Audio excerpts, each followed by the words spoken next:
ved ikke, om man skal sige velkommen tilbage. Det er også lidt overdrevet, ikke? Men det er lang du tid lytter siden. til Maria og Camilles podcast. Og det er jo ret lang tid siden.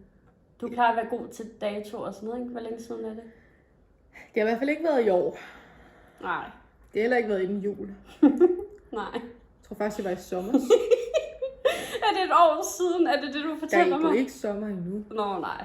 Mit hoved er allerede rykket frem til sommeren. Nå, men i dag, der havde vi egentlig bare tænkt, at vi skulle snakke lidt om hinandens liv, og catch lidt op, og snakke om, hvad vi har lavet i mellemtiden. Ja. Vi har holdt en ufrivillig pause. Ja. Hvorfor ufrivillig? Fordi at det har drillet os lidt med måden, vi skulle gøre det her på. True. Med hvilken telefon og lyden og tid. Meget kedelig information. Jamen, det er bare godt, de ved, at dem, der nogle gange, hvis der er nogen, der lytter med, det er bare godt, de ved, at der ligesom er en grund til, at der ikke, altså... Hvad er der med den der plante hele tiden? Ikke noget, jeg skulle bare lige se, om der var noget mere, der skulle fjernes. Du må godt komme hjem og fjerne de dårlige blade hos mig. Så er det jo alle sammen, der ryger. Så er der ikke Ej, jeg gør det faktisk ret tit, fjerner de dårlige blade. Det er fordi, så bruger planten ikke energi på dem. Nej, det er rigtigt. Mm. Ja. Nå, du har lyttet lidt efter. Men jeg vidste også forvejen. Ej, vi skal også snakke om, hvad vi skal lave på vores 2-årsdag. Gud, har vi snart det? Ja, til august. Gud, men glemte vi den ikke sidste år? Jo, lidt gjorde vi. Ja. Hedder det så ikke papirs bryllupsdag? Og vores far vil ikke gift. Bommel eller noget. Jo, vi må et eller andet. Ja. Jeg føler ikke rigtig, vi kommer i gang. Jo, nu går vi i gang. Okay. Nå, Camille, hvad er der sket i dit liv fra sidst vi snakkede sammen til nu? Kan du sætte 3 timer af? Ja, hold på hat og briller. Jamen, der er jo sket så meget. Ja. Ja, hvad er der sket? Hvad laver du til hverdag? Arbejder du det samme sted? Jeg hygger mig. Jeg har sagt mit arbejde op. Okay, så om jeg ikke vidste. Fordi at jeg havde lyst til at prøve noget nyt. Spændende. Ja. Og hvordan går det med det? Jamen, det går rigtig godt, synes jeg. Ja. Så, hvad laver du så af det nye? Hvad er det for noget? Jamen, er det her interview, Mads? Ja, du kan også bare fortælle selv, men...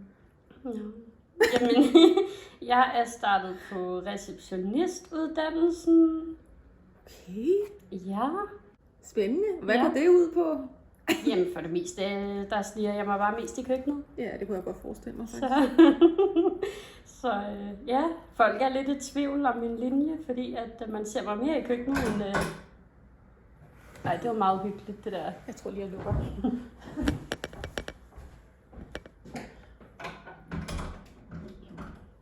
Men ja, jeg har startet på receptionistuddannelsen, og jeg hygger bare med det. Jeg er lidt i køkkenet, og ja. Gør, hvad der passer dig.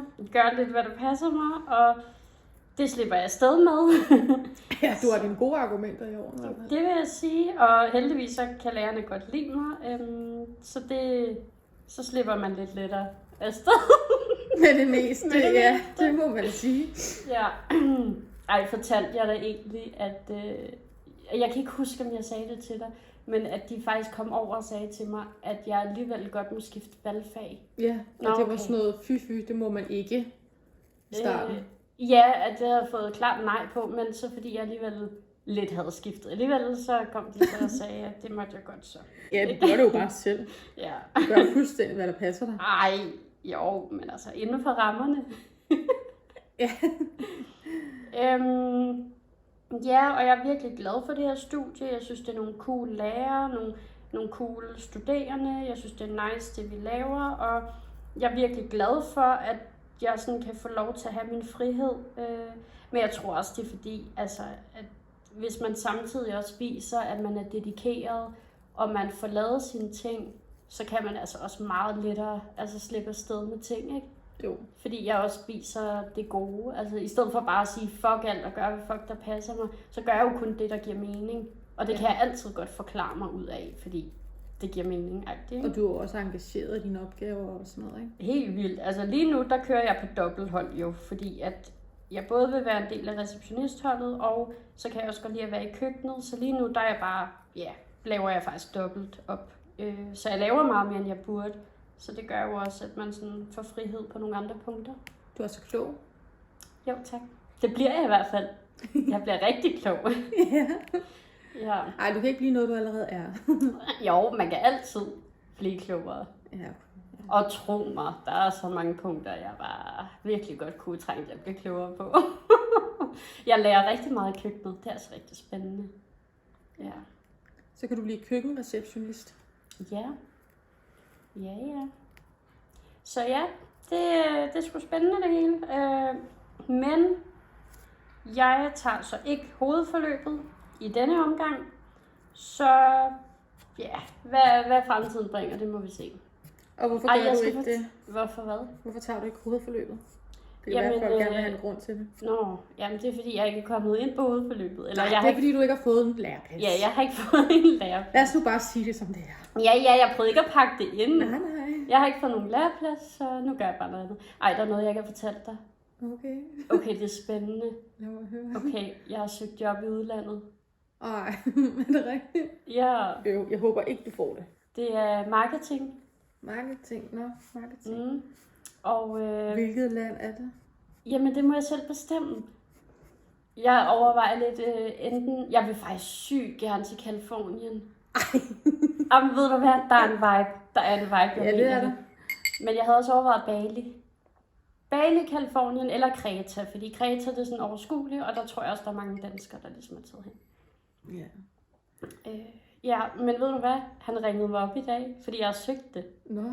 Ja, men jeg var sådan, jeg er lige på vej i badagtig. Så jeg stod decideret med håndklæde på, klar til at gå i bad. Ja, så vi har aftalt at snakke 2. april kl. 10, og så hører jeg nærmere. Men hvad drejer det så om marketing?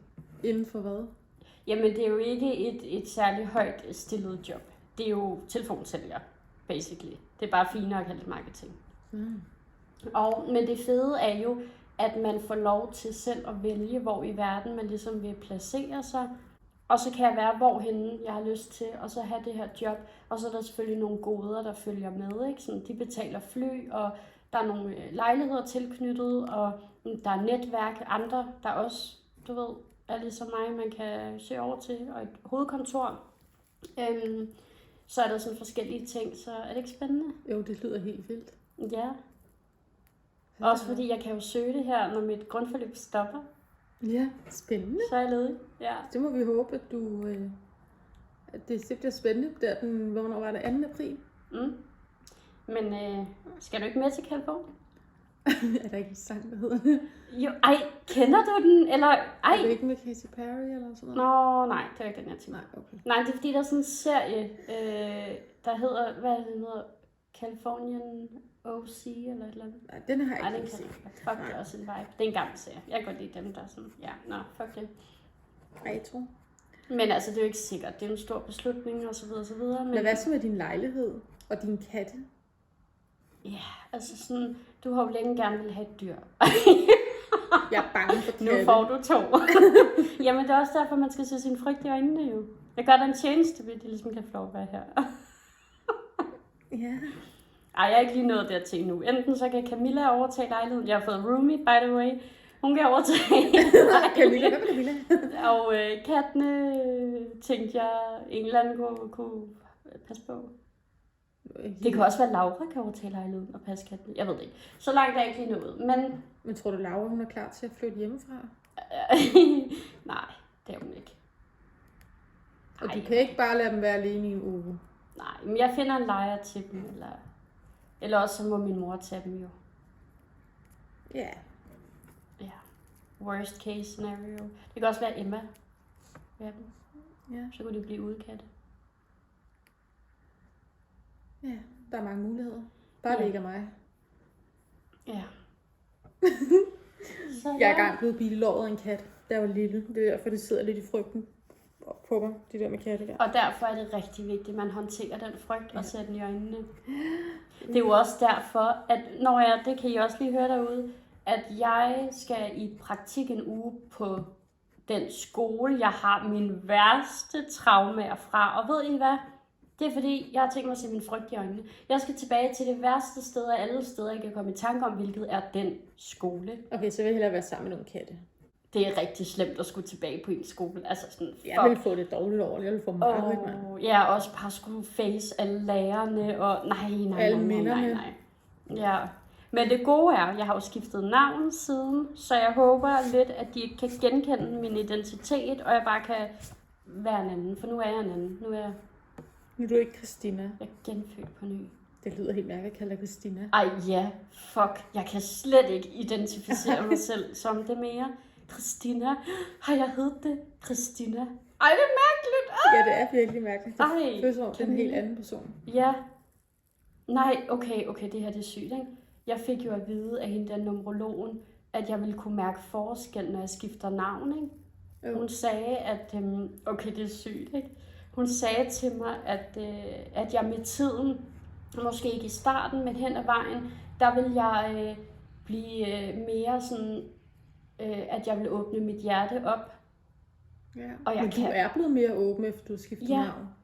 Det du var meget mere lukket, dengang vi mødtes. Ja, det er som om, og det er rigtigt, hvad hun sagde, det er mit hjerte, der er åbnet op. Jeg kan mærke mig selv bedre, jeg kan modtage kærlighed og give kærlighed, og du ved, hvor førhen var jeg virkelig lukket. Der var ikke nogen, der kunne nå ind, altså sådan. Så det er rigtigt. Altså hele mit hjertechakra er ligesom åbnet op. Det synes jeg er ret vildt. Ja. Hvad skal jeg hedde? Bare for sjov. Jeg hedder Maria, hvis I havde glemt det. Men hvad skulle jeg egentlig hedde, hvis det var, jeg skulle skifte? Hvad ligner du? Du ligner en Mette. Mette? Ja. Ej, hvad nederen. Eller nej, okay, du ligner en Malou. Jeg sad lige og tænkte på det. Ja. Ej, hvorfor sad du og tænkte på det? Jamen, det var fordi... Ej, det var meget mærkeligt. Jamen, det gjorde jeg. Hvorfor tænkte du på det? Jamen, jeg tænkte bare Malou, fordi det var da egentlig meget sjovt. Altså sådan... Så du tænkte det, inden jeg sagde det? Jeg skulle til at sige, hvad med Malou? Ja, vi har aldrig snakket om navnet Malou. Vi kender ikke nogen, der hedder Malou. Altså, kender du nogen, der hedder Malou? Nej, kun Mulan, men det er ikke det samme. Ej, hvor er det sindssygt. Så skal du jo hedde Malou. Ej, det er underligt. Ja, det er mærkeligt. Det er virkelig. Af alle navne. Det er som om jeg kunne høre dig tænke det. Ja. Sådan no joke. Jeg kiggede på dig, og så kunne jeg fornemme Malou, fordi jeg kunne høre dig sige det. Ja, jeg var ved at sige det. Ej, var du ved at sige det? Ja, jeg var ved at sige det. Ej, okay, sygt. Hvordan gjorde jeg det? Okay, du kan telepatere. Ej, okay, tænk lige på et mandenavn. Okay. Lars. Nej. Henrik. Nej, det begynder på samme navn. Det begynder på samme navn. Mathias. Nej. Markus. Nej.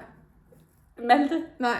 Jeg ved det. Det er faktisk et navn, jeg skulle have heddet, hvis jeg var en dreng.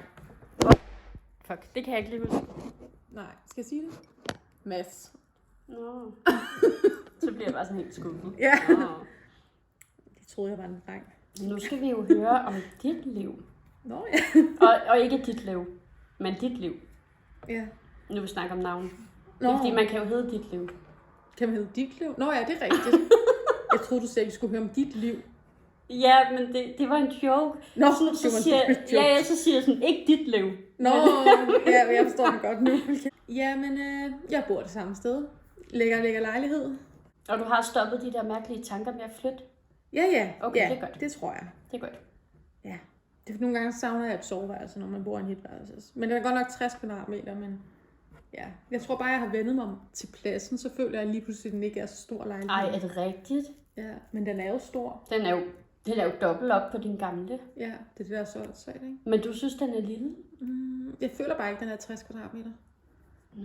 Men det er også noget at se andre lejligheder. Men så tænker jeg så, jeg har et stort køkken. Jeg har et stort badeværelse. Min entré er sådan set også rimelig meget okay. Og stuen og sådan noget, ikke? Så hvis man ligesom deler det op i firkanter, så er det jo egentlig meget fint. Anyway, jamen, det der sådan skal ske i mit liv, er, at jeg skal rejse. Det ved du ikke noget om. Et halvt år til...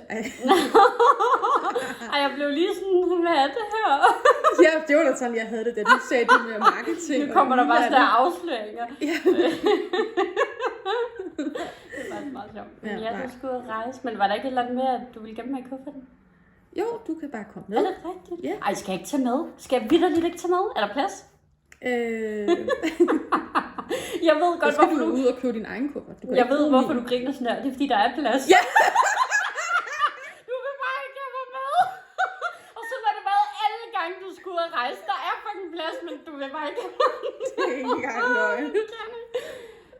Du er simpelthen... Men ja, jeg har ikke nogen kuffert. Jeg bruger din. Ja, det gør du. Ja. Nej, men jeg skal 5 dage til Venedig. Ja, ej, det bliver mega hyggeligt. Den 2. maj. Ja. Så, og først skal vi bo i noget, der hedder Mestre. Det er sådan en by, der ligger lidt ude fra Venedig. Den er sådan 8 km væk, så vi tager bare bussen. Jeg gider ikke lege bil, for det kan man ikke rigtig i Venedig, fordi det er jo ligesom vandtaxa og sådan noget, ikke? Jo. Og gondoler, det er slet ikke klart ord. Det er kun fordi, du forbinder det med noget andet. Ja. Ja. Jeg har et spørgsmål. Ja, kom med det. Er der ikke sådan, jeg ved ikke, jeg har et eller andet billede i hovedet. Jeg ved ikke, om det er noget film eller noget andet, men Venedig, er det sådan ret romantisk? Ja, det er virkelig kærlighedens land. Ja, okay.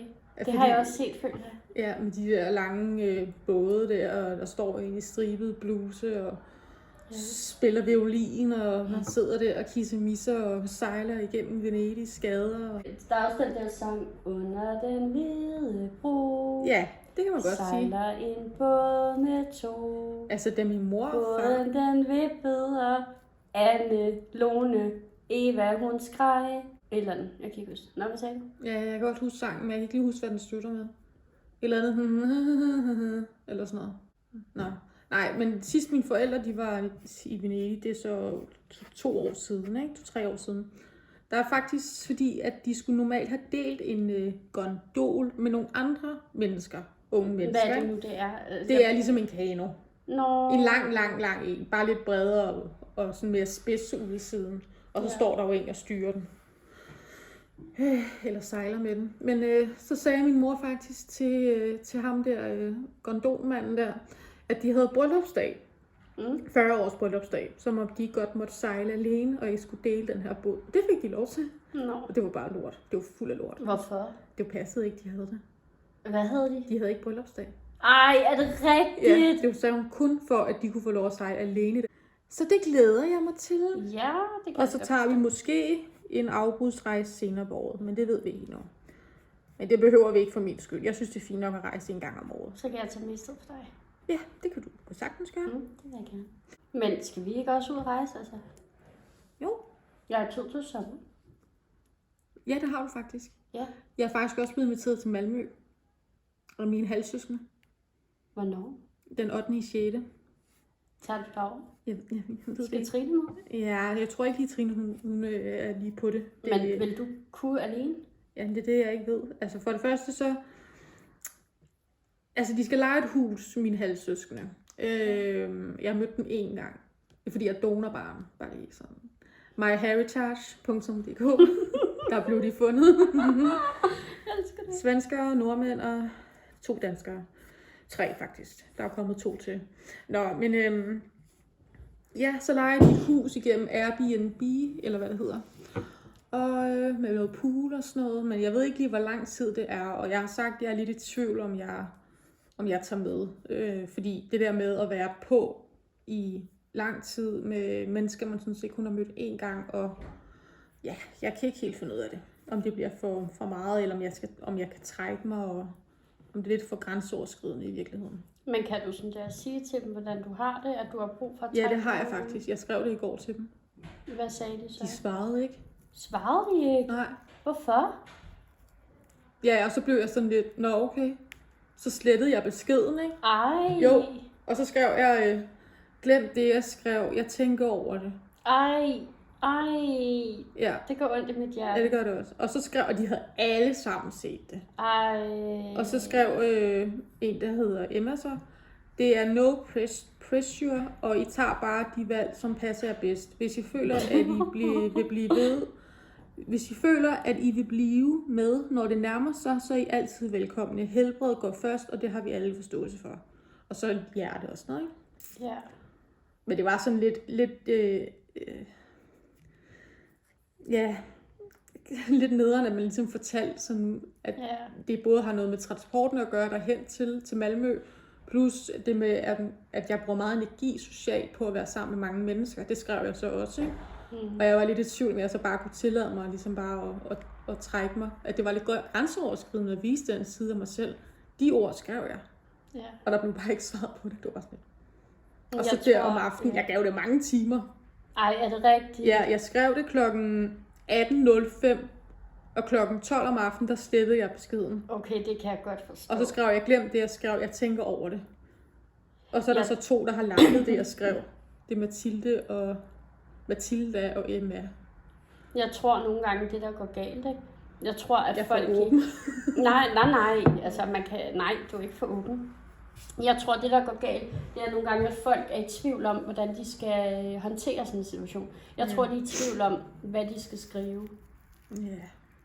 Fordi det kan jo være, at de gerne vil skrive et eller andet godt og fornuftigt, og altså sådan opbakning, men at de bare ikke ved, hvordan. Nej, men man kan da bare godt svare eller andet, det skal nok gå, vi er der for dig, eller du må tænke over det, er det helt okay, eller sådan noget. I stedet for, at der går så lang tid, så er det først dagen efter, jeg får et svar fra Emma. Ja, det eddermame ikke okay. Og så var bare sådan lidt, okay. Og så er det som om, den dør lidt, ikke? Jo. Nej. Men de skal ikke tage det fra dig, at det var sejt, at du sagde, hvordan du havde det.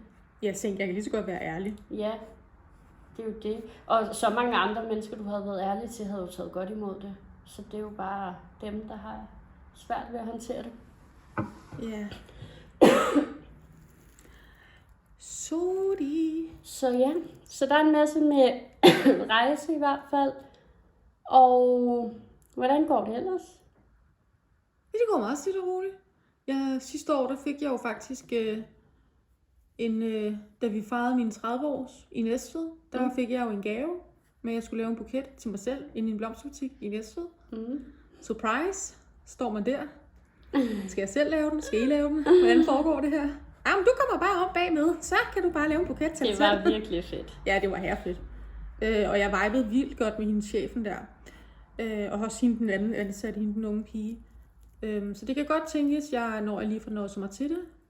Og søge noget arbejde der. Ja. Tjene nogle penge ved siden af. Det skal du altså gøre. Hvad holder dig tilbage? Ja, frygten for, hvis ikke det bliver en succes. Og så også det med, hvad de forventer, og hvordan det kommer til at blive, og om man er god nok og sådan noget. Er du bange for at fejle? Ja, altså måske sætte for mange høje forventninger til mig selv, ikke? Jo. Og så er det jo også bare det der med at gøre det. Ja. Og du vil gøre det alene? Ja. Okay. Du skal ikke med. Jamen hvorfor? Jeg er da en god supporter. Ja, du vil nok få mig til at gøre det faktisk, for at låse mig til det. Kom nu, Maria. Men det er fordi, man skal ikke lade frygten styre. Nej, det har du sagt utrolig mange gange den her gang. Og ved du hvad, du ved, hvad jeg altid siger. Går det galt. Fuck det, så gør man noget andet. Ja, det er rigtigt nok, men den mentalitet har jeg bare ikke. Jamen, den kan du få. Ja. Det kræver bare... Kan du ikke teleportere den til mig? Jamen ved du hvad, det kræver bare, at du sætter den højt for dig selv, og bum, så har du ændret det hele. Okay. Lad det være ordene. Ej. Du skal sige til dig selv, jeg gør det, og fuck om jeg fejler. Ja, så bliver jeg usikker. Ej, gør du? Ja, lige da du sagde det, og jeg skulle tænke over, at jeg skulle sige det, så bliver jeg usikker. Ej, hvorfor usikker over hvad? Ja, jeg er ikke så sej, som du går og tror. Jo, du er. Du er mere sej, end du selv går og tror. Nå, ja, okay. Det er ligesom min mor nu. Du kan meget mere, end hvad du selv. Jamen, det kan du også, altså... Det er ikke mig, der går... selvværdet der. Ved du hvad, det er faktisk ikke mig, der går og tager fejl af, hvor sej du er. Det er dig, der går og tager fejl af det. Okay, tak. Det er, dårligt selvværd. Men det har vi alle sammen, fuck det. Det siger du bare helt selvsikker, men det har vi alle sammen, fuck det. Jamen, jeg har også dårligt selvværd med mange ting. Altså, sådan, jeg ved godt, at folk får en anden vibe, men jeg er da også usikker. Altså, hvis for eksempel, det er noget, jeg ikke er god til, tror jeg. Eller nej, der hvor jeg er usikker, det er, når folk pålægger mig fokus, jeg ikke selv har valgt. Fordi jeg er rigtig god til at tage rummet selv, men hvis der er andre, der fortæller et eller andet, en historie om mig, og jeg sidder der akavet, og alle kigger, det kan jeg ikke. Nej, det kan så vil jeg hellere selv fortælle den. Ja. Så det der kontroltab, det er jeg ikke god til. Ja, når andre tager over og fortæller et eller andet om dig. Ja, det er sådan, selvom jeg er meget large og rummelig, så er der, jeg har et eller andet med kontrol nogle gange, sådan i, eller sådan, jeg ved det ikke. Du kan godt lide at have styring over. Ja. Ja, det kan jeg faktisk godt. Ej, det lyder også bare totalt. Det er derfor, hun er single. Det er derfor, jeg er single. Ja. Vi klipper lidt ud. Vi er så over grænsen på hinandens vejen hele tiden. Ja. Men så tænker jeg egentlig også, at vi har rundet det meste. Næste gang, så tænker vi skal snakke med Laura. Ja, Labra Laura. ja, Hvis I kender hende på YouTube. ja. Det er Camilles lillesøster. Og det bliver rigtig spændende. Hun glæder sig, og hun har ting på hjertet. Så ja, stay tuned. Yes. Og så snakkes vi jo bare, når I gider lytte med. Ja, Så snakker vi. det er det. Så ja, farvel herfra. Yes, hej. Hej.